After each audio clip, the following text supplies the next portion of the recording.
Okay okay, तो हम लोग सेशन स्टार्ट करते हैं, ठीक है।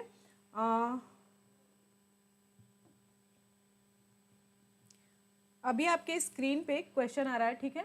क्वेश्चन है हमारा पहला। सबसे पहले तो आप लोग का स्वागत है लाइव सेशन में। आज का जो हमारा टॉपिक होगा वो सीएजी पे होगा, ठीक है। आज हम सारे क्वेश्चन सीएजी के करेंगे। इसमें क्वेश्चंस जो है वो प्रीवियस ईयर क्वेश्चन पेपर से है और कुछ क्वेश्चंस मैंने खुद के भी डाले हुए हैं। मोस्टली क्वेश्चंस जो है वो आपको प्रीवियस ईयर क्वेश्चन पेपर के ही मिलेंगे, ठीक है। तो जो हमारा पहला क्वेश्चन है वो है कि भारतीय संविधान का कौन सा अनुच्छेद भारत के नियंत्रक एवं महालेखा परीक्षक पद के लिए प्रावधान करता है, ठीक है। आप लोग प्लीज आंसर करिए और जितने लोग लाइव हैं प्लीज शेयर कर दीजिए और सेशन को लाइक कर दीजिए।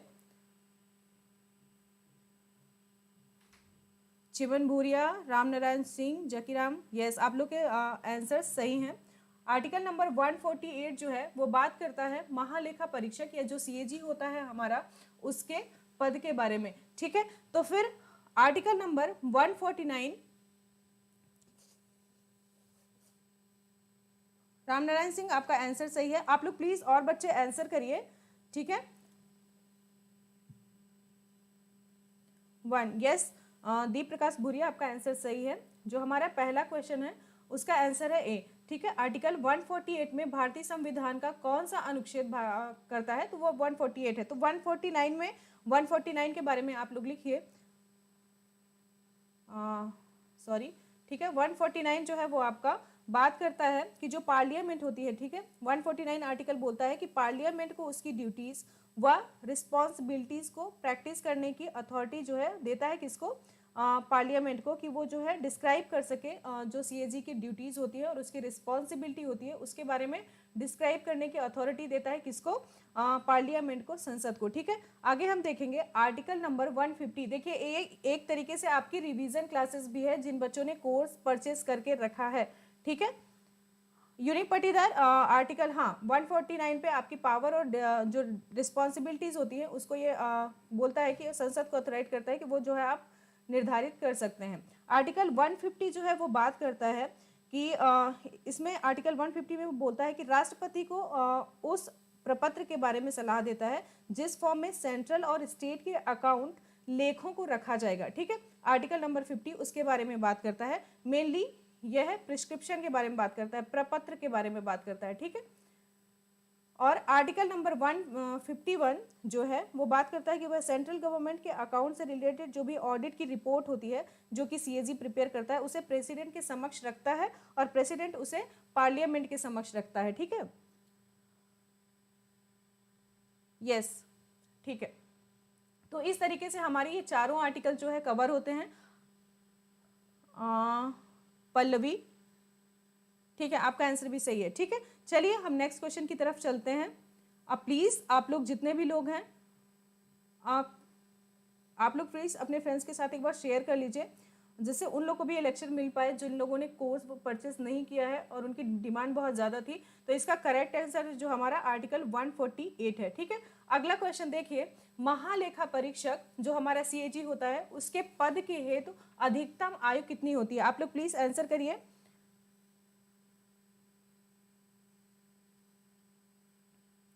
दीप प्रकाश भूरिया, आर्टिकल नंबर 151 में ये एक तरीके से जो सेंट्रल गवर्नमेंट्स के अकाउंट से रिलेटेड, आप 151 के बारे में बात कर रहे हैं, तो 151 के बारे में आप गलत बोल रहे हैं। इसमें रिपोर्ट जो है जो अपनी ऑडिट रिपोर्ट करता है उसे, ठीक है, रवि दीक्षित 65, चिमन भूरिया 65, संदीप गुरु 3, ये 65। इसका 65 जो है करेक्ट आंसर है। 6 वर्ष या फिर 65 ईयर्स की आयु जो भी पहले हो वो जो कि इसकी अधिकतम आयु सीमा 65 ईयर्स होती है। 6 साल का इसका कार्यकाल होता है, ठीक है। चलिए आगे देखते हैं अगला क्वेश्चन। स्वतंत्र भारत के पहले नियंत्रक एवं महालेखा परीक्षक कौन थे? आप लोग प्लीज आंसर करिए थर्ड क्वेश्चन को।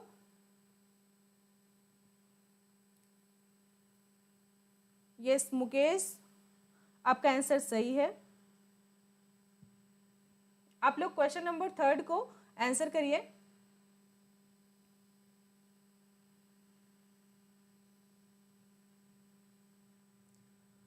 स्वतंत्र भारत के पहले नियंत्रक एवं महालेखा परीक्षक कौन थे? आप लोग प्लीज आंसर करिए। First, yes. Chiman Bhuria right option है आपका। यूनिक सही है। संदीप गुरु आप 4 बोल रहे हैं, आपका आंसर गलत है। प्रज्ञेश ठाकुर सेकंड नहीं है, इसका आंसर फर्स्ट है, ठीक है। तो जो वी नरहरि राव थे वो हमारे फर्स्ट जो है सीएजी थे, ठीक है। अगला देखिए, यस अनुभव, आपका आंसर सही है, नरहरि राव, ठीक है। अगला क्वेश्चन हमारा 4th नंबर का क्वेश्चन है कि भारत के नियंत्रक एवं महालेखा परीक्षक के वेतन तथा सेवा शर्तें किसके द्वारा तय की जाती है, ठीक है। जो हमारा सीएजी होता है उसकी सैलरी, उसकी जो सर्विस के लिए कंडीशंस होती हैं वो कौन डिसाइड करता है? आप लोग प्लीज आंसर करिए। क्वेश्चन नंबर 4 आंसर करिए।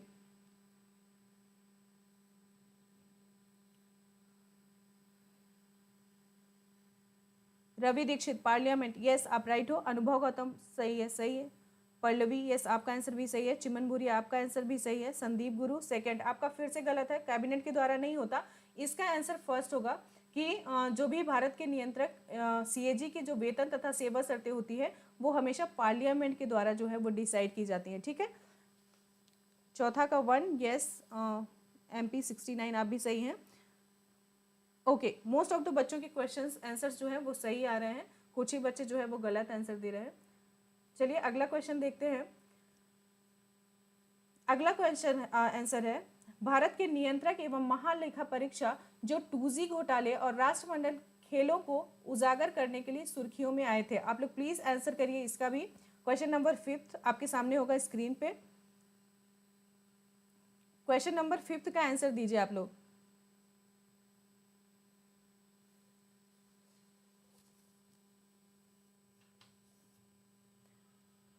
राजेश्वरी आपका आंसर राइट है। मुकेश आपका आंसर भी सही है, ठीक है। यूनिक आपका भी आंसर सही है, ओके, ठीक है। तो मोस्ट ऑफ द बच्चों से ये क्वेश्चन आ रहे हैं। चलिए अगला देखिए, बहुत अच्छे से प्रिपरेशन कर रहे हैं आप लोग। किस वर्ष तक लेखांकन व भारत में किस वर्ष तक लेखांकन व लेखा परीक्षण संयुक्त रहे? इसके बाद ये दोनों अलग अलग हो गए, तो कौन सा वो ईयर था जब ये अलग अलग हो गए, ठीक है। चलिए 6 नंबर का क्वेश्चन आप लोग सही करिए। 6 नंबर का जो क्वेश्चन है उसको आप लोग टिक करिए, कौन सा होगा उसका ऑप्शन।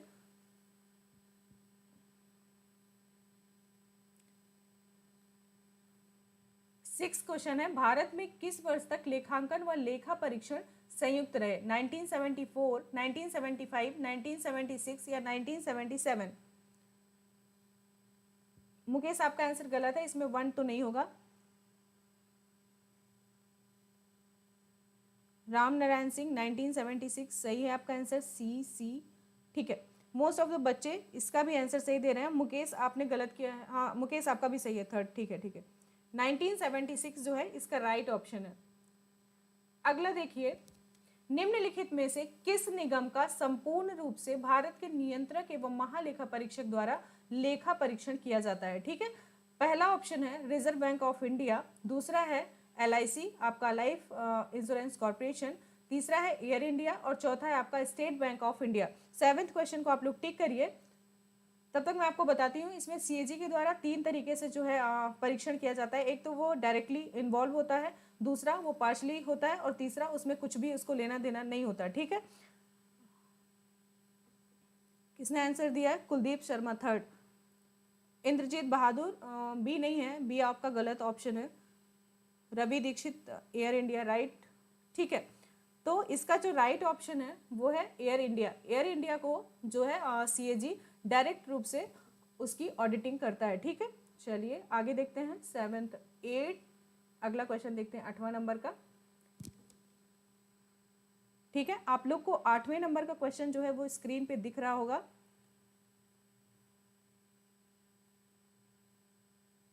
8वां क्वेश्चन बोल रहा है कि निम्न में से किन निगमों की लेखा परीक्षा पेशेवर लेखा परीक्षकों द्वारा की जाती है, परंतु सीएजी का इनका संपूरक लेखा परीक्षा करने का अधिकार होता है। मतलब इसमें पार्शली जो है वो पार्टिसिपेट करता है, एकदम डायरेक्टली नहीं होता, लेकिन इसका कुछ जो है पार्टिसिपेशन होता है। अगर इसको लगता है तो ये बाद में इसको चेकआउट कर सकता है, ठीक है।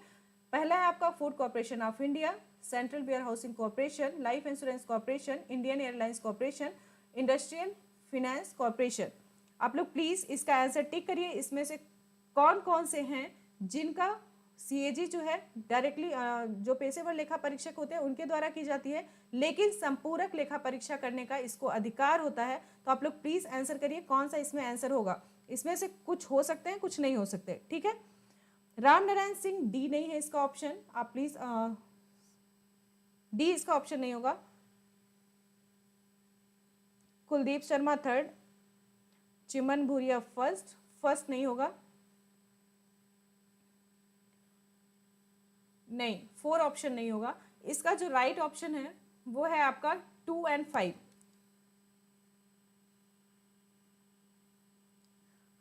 प्रज्ञेश ठाकुर, हाँ इसमें आपको पंचायती राज भी पढ़ना है। पंचायती राज इसमें एमपी को भी पढ़ना है आपको, और जो आपका सेंट्रल गवर्नमेंट्स के जो भी वो है वो भी आपको पढ़ने हैं, और एमपी के कंटेक्स्ट में भी आपको सारी चीज़ें पढ़नी है, ठीक है। जकीराम, आपका आंसर सही है, ठीक है। चलिए नेक्स्ट क्वेश्चन देखते हैं। इसमें एक क्वेश्चन है, संवैधानिक पद नहीं है, ठीक है। इसमें से कौन सा जो पद है वो नॉन कॉन्स्टिट्यूशनल पोस्ट है? Chief electoral commissioner, attorney general, आपका सीएजी और चेयरमैन ऑफ नीति आयोग। बताइए इसमें से कौन सा ऑप्शन जो है वो आपका सही होगा, कौन सा इसमें नॉन कॉन्स्टिट्यूशनल पोस्ट है? मुकेश, आप लोग 9 क्वेश्चन को आंसर करिए प्लीज।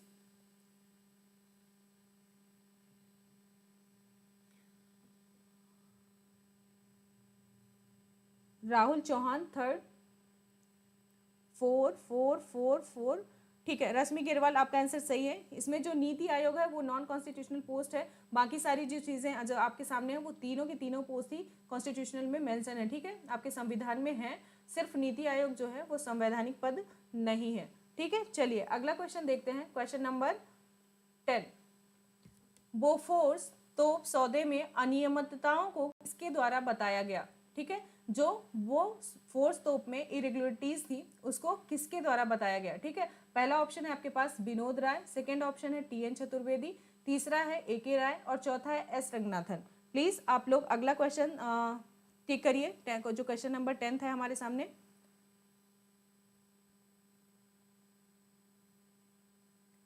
आप लोग 10वें क्वेश्चन को टिक करना शुरू करिए।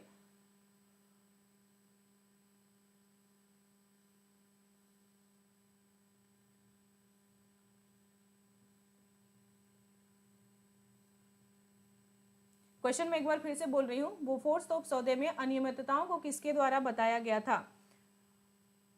नेचर सेफ्टी थर्ड, जकीराम second, AK Rai fourth, first, third, B.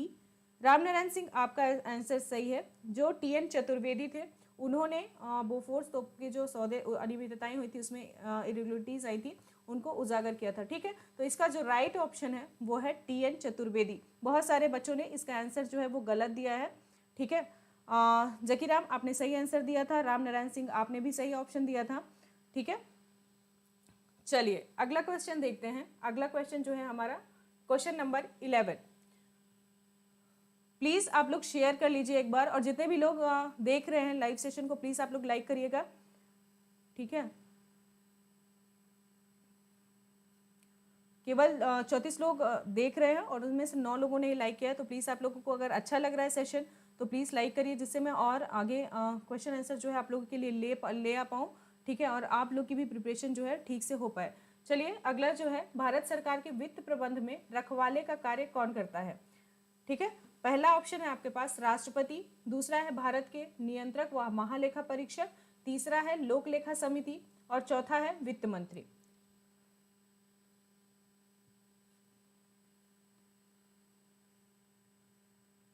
आप लोग प्लीज आंसर करिए इसको। सीएजी, गोपाल आपने राइट ऑप्शन दिया है, राहुल आपने भी सही ऑप्शन दिया है, ठीक है। तो इसका जो राइट ऑप्शन होगा वो सीएजी होगा। इजी था एकदम, क्योंकि हमारा सीएजी चल रहा है तो ऑब्वियस सी बात है उसी से क्वेश्चन जो है वो हमें पूछे जाएंगे। चलिए अगला क्वेश्चन देखते हैं। अगला क्वेश्चन है हमारा क्वेश्चन नंबर 12। क्वेश्चन नंबर 12 जो है, निम्नलिखित प्रश्न का नीचे दिए संकेतों का उपयोग करके उत्तर दीजिए, ठीक है। इसमें आपको एक एसेशन दिया हुआ है, कथन दिया हुआ है और उसके नीचे जो है आपको उसका कारण दिया हुआ है, ठीक है। एसर्शन है पीएच एप्पलवाई ने भारत के नियंत्रक और महालेखा परीक्षक कार्यालय को खत्म करने का सुझाव दिया। उसका रीजन क्या था कि एप्पलवाई के अनुसार लेखा परीक्षा अति मामूली कार्य है तथा जो भावी संभावनाएं हैं वो भी कम है। पहला ऑप्शन है इसमें कि ए और आर दोनों सही हैं और ए की सही व्याख्या आर है। दूसरा है ए और आर दोनों सही हैं पर ए की सही व्याख्या आर नहीं है, ठीक है। ए सही है परंतु आर गलत है, ए गलत है परंतु आर सही है।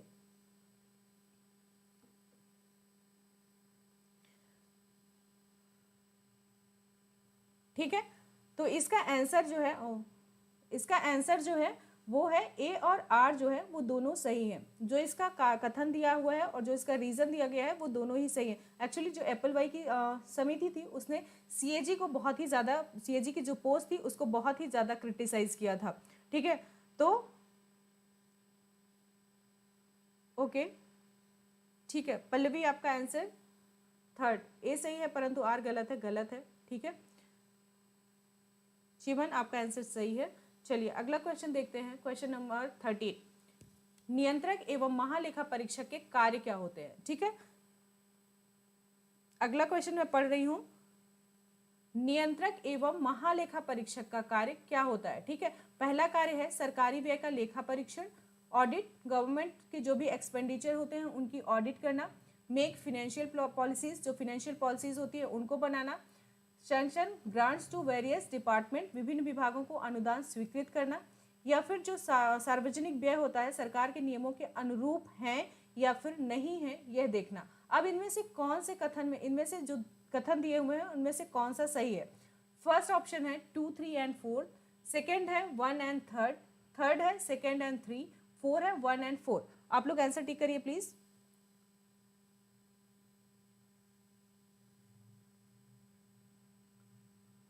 रवि दीक्षित ने 4 आंसर दिया है।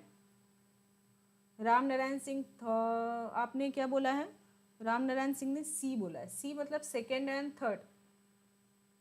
राम नारायण, आपको सीएजी जो है किसी भी तरीके की फिनेंशियल पॉलिसीज जो है वो नहीं बनाता है, ठीक है। ओके, तो जो फोर्थ है वो आपका राइट ऑप्शन है, 1 एंड 4, ठीक है। वो ऑडिट करता है जो भी सरकारी व्यय होते हैं उनके, और जो भी सार्वजनिक व्यय सरकार के नियमों के अनुरूप है या फिर नहीं है ये देखना भी किसका काम होता है, सीएजी का ही काम होता है। तो जो अपना फोर्थ आंसर है, ठीक है, फोर्थ आंसर है वो सही है। चलिए अगला देखते हैं, क्वेश्चन नंबर 14।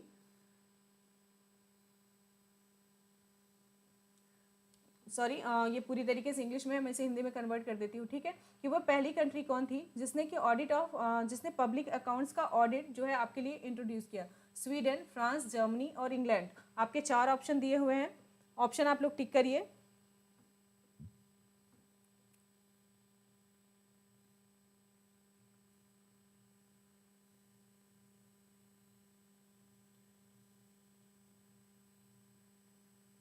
प्लीज आप लोग 14 क्वेश्चन जो है उसको टिक करिए कि the first country to evolve an audit of public accounts was Sweden, France, Germany, England. कौन सा है?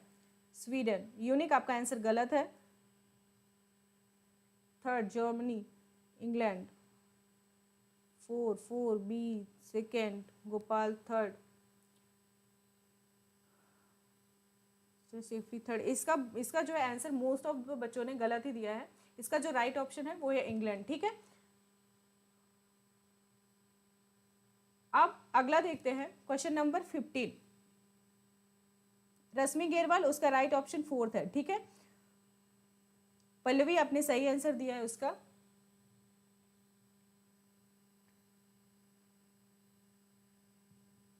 चलिए अगला क्वेश्चन देखते हैं, किस वर्ष भारत के नियंत्रक एवं महालेखा परीक्षक की शक्तियों में वृद्धि की गई थी, ठीक है।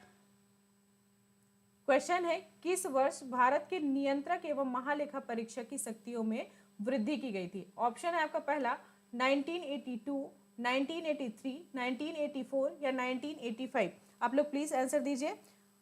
राम नारायण सिंह डी, दीप प्रकाश भूरिया थर्ड, अभिषेक राय फोर्थ,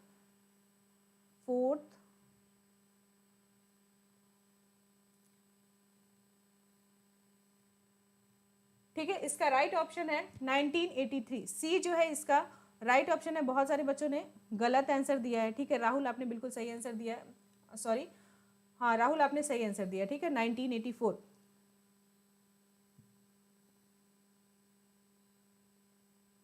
चलिए अगला देखते हैं, ठीक है। आपके 15 क्वेश्चंस जो है वो खत्म होते हैं यहीं पे। आज के हमारे सेक्शन में हमने सीएजी से जो है रिलेटेड जो भी क्वेश्चंस थे हमने उनको देखा है। अगले लेक्चर में हम लोग और क्वेश्चंस देखेंगे सीएजी से रिलेटेड और बजट से रिलेटेड। तो प्लीज़ आप लोग अपना बजट का टॉपिक जो है वो अच्छे से रिवाइज करके रखिएगा। हम बजट का अगला क्वेश्चन जो है वो बजट से करेंगे, या फिर जो भी टॉपिक होगा मैं आप लोगों को एक दिन पहले इन्फॉर्म कर दूंगी, तो आप लोग वो टॉपिक अच्छे से तैयार करके रखिएगा। और आप लोग जो लोग नया देख रहे हैं, मतलब जिन लोगों ने पहली बार चैनल को देखा है, तो मैं आप लोग को बता देती हूँ, हम लोग मेरे ऐप स्टडी डोज पे हम लोग ग्रुप 2 सब ग्रुप 2 के तैयारी के लिए अपना कोर्स जो है वो चला रहे हैं। अगर आप लोगों ने अभी तक कोर्स को परचेज नहीं किया है तो प्लीज़ आप लोग एक बार कोर्स को विजिट कर लीजिए, देख लीजिए। उसमें 2 मिनट का आपका पूरा कोर्स जो है वो फ्री है। और टेस्ट सीरीज़ भी हमने आज लॉन्च कर दी है, ठीक है। और वो टेस्ट सीरीज़ जो है आपको पूरी तरीके से आपके जो एग्ज़ाम है आपका उसी के हिसाब से है, ठीक है। तो आप लोग प्लीज़ टेस्ट सीरीज भी ज्वाइन करिए और अपने प्रिपरेशन को देखिए कि किस तरीके से आप लोग प्रिपरेशन कर रहे हैं। पोस्ट कम है तो ऑब्वियस सी बात है आपको तैयारी की ज़्यादा ज़रूरत है। चलिए मिलते हैं हम अपने नेक्स्ट लेक्चर पे कुछ और क्वेश्चंस के साथ, ठीक है। चिमन बुरिया थैंक यू आप लोगों का भी सेशन को ज्वाइन करने के लिए। आप लोग प्लीज़ अपने फ्रेंड्स के साथ ये शेयर करिए कि हम लोग यहाँ पे कोर्स कब से स्टार्ट हुआ है। मैं संदीप कोर्स को स्टार्ट हुए 2.5 महीने हो गए हैं और आज मेरा लास्ट लेक्चर गया था, तो आज से कोर्स कंप्लीट हो गया है। सिर्फ आपकी कॉस्ट अकाउंटिंग की जो क्लासेस हैं वो सर के द्वारा चल रही हैं, ठीक है। Inderjeet thank you so much, आपको भी आपने लेक्चर्स को है जो है अटेंड किया। राम नारायण सिंह, हाँ हम डेली सेशन एक रखेंगे इसका, या फिर डेली नहीं होता तो एक दिन में तो रखेंगे, बट मैं कोशिश पूरी करूंगी कि आप लोगों का डेली सेशन हो, ठीक है। और कुछ प्रीवियस ईयर क्वेश्चन पेपर और कुछ नए क्वेश्चंस ऐड करके हम ये पूरी टेस्ट सीरीज जो है एमसीक्यूज की सीरीज जो है वो क्लासेस शुरू करेंगे। रश्मि थैंक यू, ठीक है। चलिए मिलते हैं हम अपने नेक्स्ट लेक्चर पे, तब तक आप लोग अपनी प्रिपरेशन अच्छे से करिए।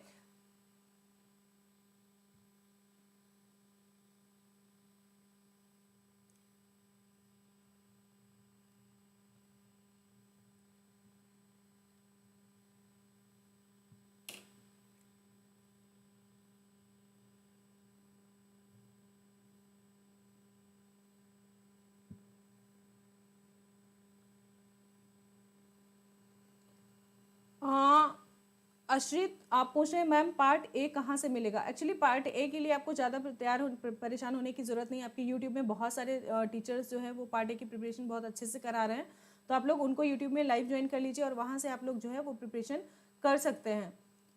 और किसी का कोई क्वेश्चन है तो प्लीज़ आप लोग मुझसे पूछ लीजिए।